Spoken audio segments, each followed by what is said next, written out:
Hello friends, welcome to my channel. দেশ এবং দেশের বাইরে থেকে যারা আজকে আমার ভিডিওটি কন্টিনিউ করেছেন প্রত্যেককেই gardener tips with Kamal YouTube চ্যানেলে স্বাগতম। এই মুহূর্তে আমার ছাদ বাগানে একটি গাছের ফুল দেখুন। এই গাছটি হলো আতা গাছ।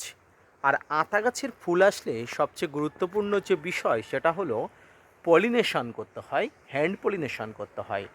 ছোট গাছগুলো যদি আপনি হ্যান্ড পলিনেশন করেন তাহলে গাছে ফলের সংখ্যাটা অনেকাংশে বাড়ে। তবে আতা গাছের হ্যান্ড পলিনেশন করার আগে আপনাকে আতা ফুল সম্পর্কে কিছু বেসিক ধারণা জেনে রাখতে হবে। প্রথমেই বলে রাখি, আতা ফুল একটি উভলিঙ্গ ফুল। আর এই উভলিঙ্গ ফুলকে কী করে পলিনেশন করতে হয় আজকের ভিডিওতে দেখাবো, বেসিক কনসেপ্ট দেবো। আসুন আজকের ভিডিওটি না স্কিপ করে কন্টিনিউ করুন।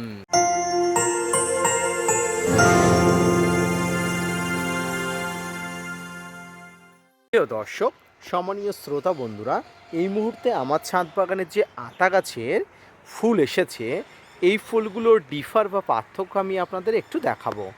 প্রথমে দেখুন, আতা গাছের অনেক সংখ্যক ফুল প্রত্যেকটি ডালে ডালে মোটামুটি এসছে, যথেষ্ট এসছে। একটি গাছে যতটা ফুল আসার দরকার সেই ফুল যথেষ্ট এসছে। তবে পলিনেশন করব কী করে, এটা নিয়ে অনেকের মনে চিন্তা থাকে।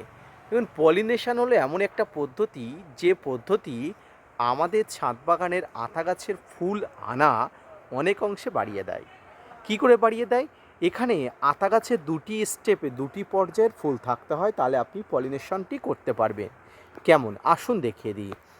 এই যে আতা গাছ, এই যে আতা গাছের এই ফলটি, এই ফুলটি, এই ফুলটি এখন কোনো পর্যায়ে নেই, অর্থাৎ না স্ত্রী ফুল পর্যায়ে আছে, না পুরুষ ফুল পর্যায়ে আছে।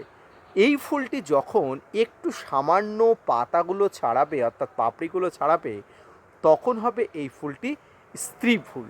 এবং পরবর্তীতে পাপড়িগুলো ছেড়ে যখন এর রেণুগুলো স্পষ্ট হবে, তখন হবে পুরুষ ফুল। উদাহরণ দেখাই, এটি হলো একটি পুরুষ ফুল এবং এর মধ্যে রেণুগুলো দেখুন একদম স্পষ্টভাবে বোঝা যাচ্ছে। এই রেণুগুলো কিন্তু পলিনেশনের জন্য বেস্ট রেণু। এখন যদি আপনি পলিনেশন করতে চান, এই ধরনের পুরুষ ফুলগুলো তুলে নিয়ে এর ভিতর থেকে যে রেণু আছে, রেণুগুলো সংগ্রহ করে নিয়ে একটি তুলিতে করে আপনি এই ধরনের স্ত্রী ফুল যখন হবে, সেই স্ত্রী ফুলের আপনি ইনপুট করবেন, তাহলে কি হবে, আপনার রেণুগুলো আপনার ভালোভাবে কিন্তু পলিনেশন হয়ে যাবে। রেণুগুলো পলিনেশন হয়ে গেলে আপনার ছাদ বাগানের আতা ফল খুব সহজেই সেট হয়ে যাবে। তাই আপনার প্রথম দরকার স্ত্রী দশায় থাকা একটি স্ত্রী ফুল এবং পুরুষ দশায় থাকা একটি পুরুষ ফুলের রেণু অবস্থায়। তো এই মুহূর্তে দেখুন, গাছে যেহেতু রেণু এসে গেছে, যেহেতু পুরুষ ফুল এটি, আর এই পুরুষ ফুলের এই রেণুগুলো সংগ্রহ করে রাখা অত্যন্ত প্রয়োজন। তাই এই ফুলটি আমি সংগ্রহ করে রেখে ফ্রিজে সংগ্রহ করে রাখবো। আগামী 2-1 দিনের মধ্যে এই যে ফুলটি, এই ফুলটি, এই যে দশাটি, এই দশাটি কিছুক্ষণ পরে, কয়েকদিন পরে কিন্তু স্ত্রী দশা আসবে। তারপরে ওই যে রেণুগুলো দিয়ে কিন্তু আমি পলিনেশন করব। আতা গাছের হ্যান্ড পলিনেশন পদ্ধতি অত্যন্ত গুরুত্বপূর্ণ একটি পদ্ধতি।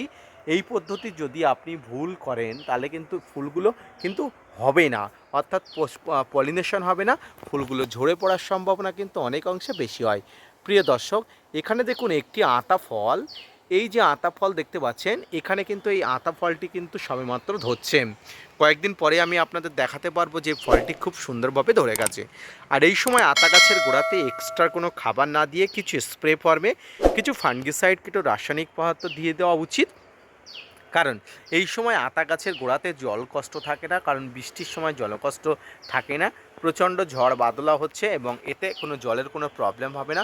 শুধুমাত্র যাতে ফাঙ্গাস ব্যাকটেরিয়ার আক্রমণ না ঘটে তার ব্যবস্থাপনা আপনাকে করতে হবে। প্রিয় দর্শক, এইভাবে আতা গাছের হ্যান্ড পলিনেশন করতে হয় এবং হ্যান্ড পলিনেশনের জন্য স্ত্রী দশা এবং পুরুষ দশায় থাকা ফুলগুলোকে চিহ্নিতকরণ করতে হবে। ফুলগুলোকে ভালোভাবে বৃদ্ধি করার জন্য যাতে ঝরে না পড়ে, তার জন্য আপনাকে মাইক্রোনিউট্রন বা অনুখাদ্য এবং পটাশের সোর্স আপনাকে ব্যবহার করতে হবে। এই ছিল মোটামুটি আতা গাছের ফুলের সম্পর্কে আপনার বেসিক ধারণা, পরিচর্যা করার ধারণা এবং পলিনেশন কী করে করতে হয় তার একটা কনসেপ্ট। তাই আজকের ভিডিওটি দেখে যদি আপনার ভালো লেগে থাকে, অবশ্যই আমার ছোট্ট ইউটিউব চ্যানেলটাকে ভিজিট করবেন, ভিডিওটি শেয়ার করবেন এবং ভিডিওটি যদি ভালো লেগে থাকে অবশ্যই আমার চ্যানেলটি সাবস্ক্রাইব করে পাশে থাকা বেল আইকনটি বাজিয়ে দেবেন, তাতে সবার আগে আপনার কাছে নোটিফিকেশান এসে পৌঁছাতে পারে। ধন্যবাদ।